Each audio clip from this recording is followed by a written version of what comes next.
వీళ్ళ చరిత్రని ఈరోజు మనం అధ్యయనం చేస్తున్నామంటే ఆధారాలు ఏమున్నాయంటే, ఒకటి సాహిత్య ఆధారాలు,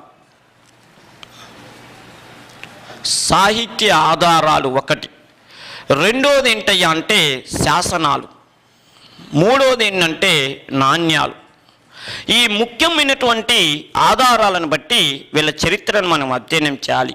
ఇంకో ముఖ్యమైన విషయం ఏంటంటే, అసలు ఆంధ్ర శాతవాహనులు అనేటటువంటి వాళ్ళు ఎవరికి సామంతులు, వాళ్ళ జన్మస్థలం ఏంటి, అదంతా కూడా మనం ప్రత్యేకంగా చెప్పుకుందాం. ముందు సాహిత్య ఆధారాలు చూద్దాం. ఓ ముఖ్యమైన విషయం ఏంటంటే, ఈ సాహిత్య ఆధారాల్లో రెండు రకాలు ఉంటాయి. ఒకటి స్వదేశీ ఆధారాలు, స్వదేశీ సాహిత్యం. ఒకటి స్వదేశీ సాహిత్యం, రెండోది విదేశీ సాహిత్యం. స్వదేశీ సాహిత్యం అంటేనేమో మన స్వదేశీ చక్రవర్తుల దగ్గర పనిచేసినటువంటి కవులు కానీ రచయితలు కానీ వాళ్ళు రాసినటువంటి గ్రంథాలని స్వదేశీ సాహిత్యం అంటారు. ఉదాహరణకి ఇప్పుడు ఆంధ్ర శాతవాహనుల గురించి ఆంధ్ర శాతవాహన చక్రవర్తుల దగ్గర ఉన్నటువంటి కవులు రచయితలు రాస్తేనే అది స్వదేశీ సాహిత్యం కాదు. అర్థమైందండి? ఆంధ్ర శాతవాహనుల గురించి ఇప్పుడు మనం పాఠం చెప్పుకుంటున్నాం. ఈ ఆంధ్ర శాతవాహనుల గురించి వాళ్ళ చక్రవర్తుల దగ్గర ఉన్నటువంటి స్వదేశీ రచయితలు, స్వదేశీ వాళ్ళ ఆస్థానంలో అంటే కోర్టు పోయేట్టు వాళ్ళ ఆస్థాన కవులు రాసినటువంటి వాటినే స్వదేశీ సాహిత్యం అనరు.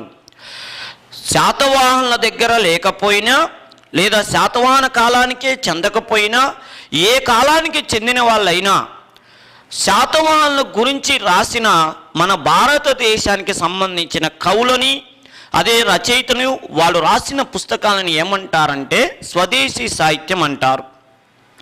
విదేశీ సాహిత్యం అంటే ఆంధ్ర శాతవాహనుల గురించి ఇతర దేశాల నుంచి వచ్చినటువంటి వాళ్ళు, అంటే వీళ్ళు పరిపాలన చేస్తున్నప్పుడే రావాల్సిన అవసరం లేదు. వీళ్ళు పరిపాలన చేసిన తర్వాత కాలంలో కొన్ని వందల సంవత్సరాల తర్వాత ఇక్కడికి వచ్చినా పర్లే. గతంలో శాతవాహనులు అనే వాళ్ళు పరిపాలన చేశారు. ఒక 500 సంవత్సరాల క్రితం శాతవాహనులు అనే చక్రవర్తులు పరిపాలన చేశారు. వాళ్ళ చరిత్ర అద్భుతమని ఏ విదేశీ రచయిత రాసినా దాన్ని విదేశీ సాహిత్యం అని అంటారు. ఆ టైంకి సంబంధించిన వాళ్ళు కాకపోయినా ఏ టైంలో వాళ్ళు రాసినా వాళ్ళు మన వాళ్ళు అయితేనేమో స్వదేశీ సాహిత్యం అంటారు, వాళ్ళు బయట వాళ్ళు పరాయి వాళ్ళు అయితేనేమో దాన్ని విదేశీ సాహిత్యం అంటారు. మరి వీళ్ళ చరిత్రకు సంబంధించినటువంటి స్వదేశీ సాహిత్యాలు ఏమున్నాయి అనంటే ప్రత్యేకంగా బ్రాహ్మణాలు. రెండోది ఏంటంటే ప్రత్యేకంగా మనకి సంబంధించినవి పురాణాలు. మూడోది ఏంటంటే వీళ్ళ కాలానికి సంబంధించినటువంటి రచయితలు, ఆ రాజులే రాసినటువంటి గ్రంథాలు ఉన్నాయి. ఉదాహరణకి చూడండి, హాలుడు మన ఆంధ్రదేశ చరిత్రలోనే మొట్టమొదటి రచయితగాను కవిరాజు. ఆంధ్రదేశ చరిత్రలో కవిరాజుగా పేరు పొందినటువంటి రాజు ఎవరయ్యా అంటే రాజు ప్లస్ కవి. ఎందుకంటే రాజులందరూ కూడా కవులు కావాల్సిన అవసరం లేదు, కవులందరూ కూడా రాజులు కావాల్సిన అవసరం లేదు. కానీ కవిగాను రాజుగాను పేరొందినటువంటి హాలుడు అనేటటువంటి రాజును అందించినటువంటి గొప్ప వంశం శాతవాహనులు. ఎందుకు నేను ఈ మాట చెప్తున్నానంటే, మన భారతదేశంలో అప్పటి వరకు ఒకడే కవిరాజు ఉన్నాడు. ఆయన ఎవరయ్యా అంటే మనకి గుప్త వంశంలో వస్తాడు. ఆయనే ఉత్తర భారతదేశంలో కవిరాజు ఎవరంటే సముద్రగుప్తుని పేరు చెప్తారు. కవిరాజు సముద్రగుప్తుడు, వీణ వాయిస్తున్నట్టుగా నాణ్యాన్ని ముద్రించిన వాడు సముద్రగుప్తుడు అంటారు.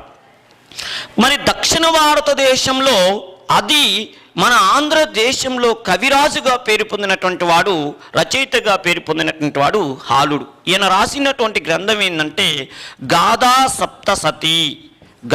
సప్తసతి అనేటటువంటి గ్రంథం ప్రాకృత భాషలో రాశాడు. ప్రాకృతంలో. నెక్స్ట్ నాలుగోది ఎవరంటే శర్వవర్మ రచించినటువంటి కాతంత్ర వ్యాకరణం అనేటటువంటి గ్రంథం. ఇది సంస్కృతంలో రాశాడు, కాతంత్ర వ్యాకరణం. 5 ఇంకో విషయం ఏంటంటే ప్రత్యేకంగా సోమదేవసూరి అనేటటువంటి వాడు రచించినటువంటి కథా సరిత్సాగరం అనేటటువంటి గ్రంథం వీళ్ళ చరిత్రను తెలియజేస్తుంది. నెక్స్ట్ ఇంకో విషయం ఏంటంటే ప్రత్యేకంగా గుణాఢ్యుడు రచించినటువంటి ఏంటయ్యా అంటే గుణాఢ్యుడు ప్రత్యేకంగా శర్వర్మ కాతంత్ర వర్ణ గుణాఢ్యుడు బృహత్కథ అనేటటువంటి గ్రంథం, ఇవన్నీ కూడా మనకి స్వదేశీ సాహిత్యానికి సంబంధించినటువంటి ఆధారాలు అవుతాయి. స్వదేశీ సాహిత్యాలు ఇవి ఒక్కటే కాదు, ఈ రాజులందరూ వీళ్ళకి సంబంధించిన వాళ్ళు, వీళ్ళకి సంబంధించిన ఇప్పుడు ఈయన హాలుడు గాథ మన ప్రత్యేకంగా ఆంధ్ర శాతవాహన చక్రవర్తి, సోమదేవ సూరి, శర్వర్మ, గుణాఢ్యుడు వీళ్ళంతా ఆంధ్ర శాతవాహన చక్రవర్తుల దగ్గర ఉన్నటువంటి రచయితలు. వాళ్ళే కావలసిన అవసరం లేదని ఇందాక నేను చెప్పాను. ఉదాహరణకి చూడండి, మనకి ప్రత్యేకంగా ఈయనున్నాడు, ఎవరు, బాణుడు అనేటటువంటి వాడు ఉన్నాడు. ఈ బాణుడు హర్షవర్ధనుడు, ఉత్తర భారతదేశాన్ని పరిపాలన చేసినటువంటి హర్షవర్ధనుడు అని పుష్యభూతి చక్రవర్తి ఉన్నాడు. ఆ పుష్యభూతి చక్రవర్తి అయిన హర్షుడి దగ్గర ఉన్నటువంటి వాడే బాణుడు, ఆయన్నే బాణభట్టు అంటారు. ఈయన ప్రత్యేకంగా హర్ష చరిత్ర అని పుస్తకం రాశాడు, హర్ష చరిత్ర. ఈ పుస్తకంలో ప్రత్యేకంగా ఆంధ్ర శాతవాహన చక్రవర్తి అయినటువంటి యజ్ఞశ్రీ శాతకర్ణి గురించి ప్రత్యేకంగా మెన్షన్ చేశాడు. అంటే చూడండి, ఆంధ్ర శాతవాహనుల గురించి వాళ్ళ రాజులు వాళ్ళ రచయితలు రాసుకోవాల్సిన అవసరం లేదు. బయట చక్రవర్తులు, బయట మీన్స్ ఇండియాలోనే వేరే సంస్థానానికి చెందిన చక్రవర్తులు రాసేవి కూడా అవి మన భారతదేశ సాహిత్యంలో ఆంధ్ర శాతవాహనుల గురించి సమగ్ర సమాచారాన్ని అందిస్తున్నాయి. నెక్స్ట్ చూడండి, ప్రత్యేకంగా సంగమ సాహిత్యం అని చెప్పి మనకి దక్షిణ భారతదేశంలో చోళులు, చేర, పాండ్య 3 రాజ్యాల కవులందరూ కలిసి మన తమిళనాడు ప్రాంతంలోని మధురై అనే ప్రాంతంలో ప్రతి సంవత్సరమో ఒకసారో 2 సంవత్సరాలకు ఒకసారో కవి పండిత పరిషత్తులు పెట్టుకునేవాళ్ళు. ఆ కవి పండితుల పరిషత్తులను ఆ రోజుల్లో ఏమని పిలిచేవాళ్ళంటే సంగం సాహిత్యం లేదా సంగం యుగం అనే పేరుతో పిలిచేవాళ్ళు. ఇప్పుడు ఆంధ్ర శాతవాహనుల గురించి సంగం సాహిత్యంలో కూడా ప్రత్యేకంగా పొందుపరచడం జరిగింది. ఇవి వాళ్ళ కాలం కాకపోయినా వాళ్ళ గురించి తెలియజేస్తున్నాయి. అర్థమైన అంటే వాళ్ళ రాజ్యానికి సంబంధించిన వాళ్ళు కాకపోయినా వాళ్ళ గురించి ప్రత్యేకంగా తెలుస్తున్నాయి. ఇవి మనకి ఆంధ్ర శాతవాహనుల గురించి తెలియజేస్తున్నాయి. ఉదాహరణకి దీని గురించి ఎక్స్ప్లెయిన్ చేద్దాం. బ్రాహ్మణం అంటే ప్రత్యేకంగా చూడండి, రేపు పరీక్షలో ఒక మాట అడుగుతాడు. ఆంధ్ర శాతవాహనుల గురించి సమగ్రమైనటువంటి సమాచారాన్ని అందిస్తున్నటువంటి బ్రాహ్మణ వేద అంటాడు. అర్థమైందంటే ఆంధ్ర శాతవాహనుల గురించి సమగ్రమైనటువంటి సమాచారాన్ని అందిస్తున్నటువంటి బ్రాహ్మణం ఏంటంటే ఐతరేయ బ్రాహ్మణం అనేటటువంటి బ్రాహ్మణము ప్రత్యేకంగా ఆంధ్ర శాతవాహనుల గురించి సమగ్రమైనటువంటి సమాచారాన్ని అందిస్తుంది. ఒకటే గుర్తుంచుకోండి, అసలు ఏ రాజవంశం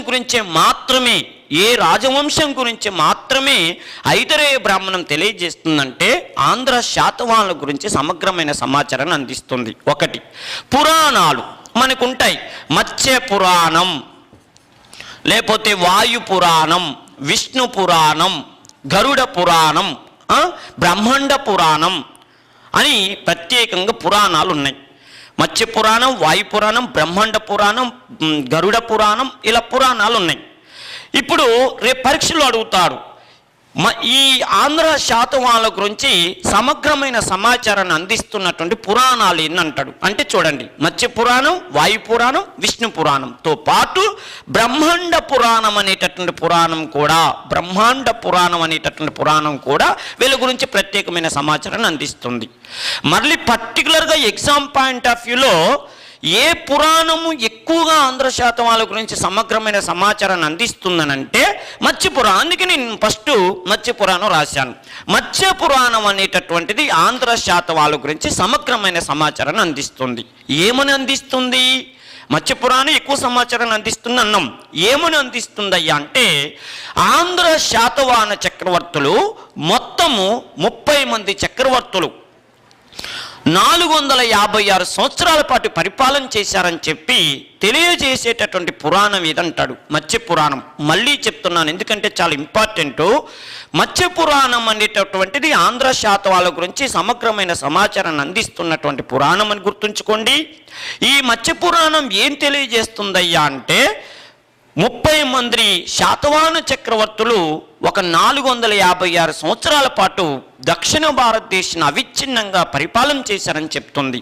అంతేకాదు మళ్ళీ ఒక గొప్ప విషయం కూడా ఏంటంటే క్రీస్తు పూర్వం అంటే బీసీలోను ఏడీలోను 2 యుగాలలో కూడా పరిపాలన చేసిన రాజవంశం ఏంటంటే ఆంధ్ర శాతవాహనులని చెప్తారు. అర్థమైందండి. క్రీస్తు పూర్వం 225 నుంచి క్రీస్తు శకం 225 వరకు ఇలా క్రీస్తు పూర్వంలోను క్రీస్తు శకంలోను పరిపాలన చేసిన రాజవంశంగా దక్షిణ భారతదేశంలో నిలిచింది ఆంధ్ర శాతవాహనులని మనకి ప్రత్యేకం తెలుస్తుంది. నెక్స్ట్ హాలుడు రచించినటువంటి గాథా సప్తసతి. ఎందుకంటే రేపు పరీక్షలో ఒక చిన్న విషయం, గ్రూప్ 2 పిల్లవాళ్ళు అధ్యయనం చేయాల్సిన ఒక ముఖ్యమైన విషయం ఏంటంటే ఏ రచయిత ఏ పుస్తకం రాసింది అనేది అది మీ స్థాయికి సంబంధించినటువంటిది కాదు. ఎందుకంటే చిన్న చిన్న ఎగ్జామ్స్లలో హాలుడు ఏం పుస్తకం రాశాడు, శరవర్మ ఏ పుస్తకం రాశాడు, గుణాఢ్యుడు ఏ పుస్తకం రాశాడు అని అడుగుతాడు. లేకపోతే కాతంత్ర వ్యాకరణాన్ని ఎవరు రాశారు, లేకపోతే బృహత్కథని ఎవరు రాశారు, గాథా సప్తసతిని ఎవరు రాశారని పుస్తకాలు టైటిల్స్ ఇచ్చి రచయితలను అడుగుతాడు. అవి చిన్న చిన్న ఎగ్జామ్కి సంబంధించినవి. కానీ గ్రూప్ 2 స్టాండర్డ్ లేదా గ్రూప్ 1 స్టాండర్డ్లో అడిగేటటువంటి ముఖ్యమైన విషయం ఏంటంటే రచయితని ఆయనే ఇస్తాడు, ఆ రచయిత రాసిన పుస్తకాన్ని ఆయనే ఇస్తాడు. రెండిచ్చి దానిలో ఉన్నటువంటి విషయాన్ని ఏదో కనుక్కొని అంటాడు, దానిలో ఏ విషయం ఉందో కనుక్కొని అంటాడు. అది ఇప్పుడు మనకు కావలసినటువంటి విషయం. అర్థమైందండి. ఆ రచయిత పేరు ఆయన ఇస్తాడు ఎగ్జామ్ పేపర్లో, తర్వాత ఆయన రాసిన పుస్తకం ఆయన ఇచ్చి ఉదాహరణకి హాలుడు రచించిన గాథా సప్తశతిలో ఏ విషయాన్ని ప్రస్తావించడం జరిగింది అంటాడు. అంటే చూడండి, హాలుడు తాను రచించిన గాథా సప్తశతిని ప్రాకృత భాషలో రాశాడు. ఎందుకంటే మన శాతవాహనుల అధికార భాష ప్రాకృతం. అంతేకాదు హాలుడి పరిపాలనా కాలం ప్రత్యేకంగా మన ప్రాకృత భాషకి స్వర్ణయుగం అనేటటువంటి విషయాన్ని మనం ప్రత్యేకంగా చెప్తాం. స్వర్ణయుగం ప్రాకృత భాషకి. అందుకని ఆయన ప్రాకృత భాషలో గాథా సప్తశతి రాసి ఆ పుస్తకంలో ఏమని రాసిందంటే, అసలు రేపు అడుగుతాడు గాథ అంటే అర్థం ఏంటంటాడు. గాథ అంటే కథ, గాథలు, కథలు. ఎన్ని కథలు? సప్త అంటే 700, శత 700. సప్త అంటే 7, శత అంటే 700. అంటే 700 కథలతో కూడుకున్నటువంటి పుస్తకమే ఆ గాథా సప్తసతి. 700 కథలు. ఆ రోజుల్లో ఆ శాతవాహన సామ్రాజ్యంలో ప్రత్యేకంగా 700 కథలు అంటే శృంగార కథలు ఉన్నాయంట. ఆ శృంగార కథలు అన్నిటినీ ఒక దగ్గరికి కూర్చాడు, అంటే సంపాదకత్వం వహించాడు. ఆ సంపాదకత్వంతో రాశాడు. మరి దానిలో విషయం ఏంది? శృంగార కథలే పెట్టిండా అంటే కాదు. ఆనాడు మన శాతవాహన రాజ్యంలో, ముఖ్యంగా మన ఆంధ్రదేశంలో తెలుగు ప్రాంతంలో సామాజిక ఆర్థిక సాంఘిక పరిస్థితులను ప్రత్యేకంగా వర్ణించాడు. ఇది మీరు ప్రత్యేకంగా గుర్తుపెట్టుకోవాలి. ఆంధ్ర శాతవాహనుల కాలం నాటి సామాజిక ఆర్థిక రాజకీయ పరిస్థితులను గురించి వివరించే ఈ క్రింది గ్రంథం ఏదయ్యా అంటే గాథా సప్తసతి. 700 శృంగార కథల గురించి వర్ణించే పుస్తకం ఏదంటే గాథా సప్తసతి. అంతేకాదు ఆ రోజుల్లో మన ఆంధ్ర శాతవాహనులు పరిపాలన చేస్తున్నప్పుడు గ్రామీణ ప్రాంతాలను పరిపాలన చేయటం కోసం, మనం ఆర్థిక సాంఘిక పరిస్థితుల్లో తర్వాత చెప్పుకుందాం, ఒక బిట్టు చెప్దాం. విషయం ఏంటంటే ఆ రోజుల్లో శాతవాహనులు పరిపాలన చేస్తున్నప్పుడు గ్రామీణ ప్రాంతాల్లో గ్రామిణి అని ఒక అధికారి ఉండేవాడు. గ్రామ పరిపాలకుడు గ్రామిణి అంటారు. ఈ గ్రామిణితో పాటు ఒక 5 నుంచి 10 గ్రామాలకు అధికారి గుల్మి అని ఉండేవాడు. వాడిని గుల్మికడు. 5 నుంచి 10 గ్రామాల దాన్ని ఏమని పిలిచేవాళ్ళు? సమూహాన్ని గుల్మి అంటారు. గుల్మి పరిపాలకుడు ఎవరు? గుల్మికుడు. ఈ గుల్మికుడు ఈ 5 నుంచి 10 మంది గ్రామిణీలు, గ్రామాన్ని పరిపాలన చేసే గ్రామిణులు, ఈ గ్రామిణి ఈ గుల్మికుడు ఇద్దరు కలిసి గ్రామాల్లో ప్రజల్ని పీల్చి పిప్పి చేసేవాళ్ళు. అంటే అక్కడ భూములు ఆక్రమించుకోవటం కానీ, ఆ పన్ను కట్టాలని ఈ పన్ను కట్టాలని చెప్పి, ముఖ్యంగా ఆడవాళ్ళని ఇబ్బంది పెట్టే వాళ్ళని చెప్పి ఆనాటి వాళ్ళ పైశాచిక చర్యలని గురించి హాలుడు ఈ గ్రంథంలో రాశాడు. అంటే గ్రామీణ ప్రాంతాల అధికారులు తీసుకుంటున్న లంచాల గురించి, వాళ్ళు చేస్తున్న అవినీతి పనుల గురించి ప్రత్యేకంగా ప్రస్తావించిన ఈ క్రింది గ్రంథం ఏదయ్యా అంటే ఈ గ్రంథం పెట్టేయండి, గాథా సప్తసతి. పోని ఇంకోటి శర్వవర్మ కాతంత్ర వ్యాకరణం. రేపు పరీక్షలో ఒక మాట అడుగుతాడు.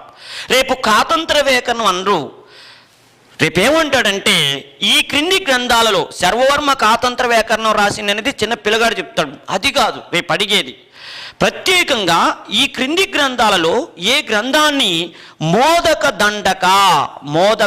దండక అనే పేరుతో పిలుస్తారంటారు అంటే కాతంత్ర వ్యాకరణాన్ని మోదక దండక అనే పేరుతో పిలుస్తారు. దానికి ఒక పేరు, అది ఆ పేరుతో ఫస్ట్ అయింది, తర్వాత మోదక దండక అనేటటువంటిది కాతంత్ర వ్యాకరణం అనేటువంటి పేరుగా మార్చడం జరిగింది. మా ఎంకరేజ్మెంట్ కోసం మన హర్షిత్ ఇన్స్టిట్యూట్ యూట్యూబ్ ఛానల్ని సబ్స్క్రైబ్ చేసుకోండి, లైక్ చేయండి, అలానే షేర్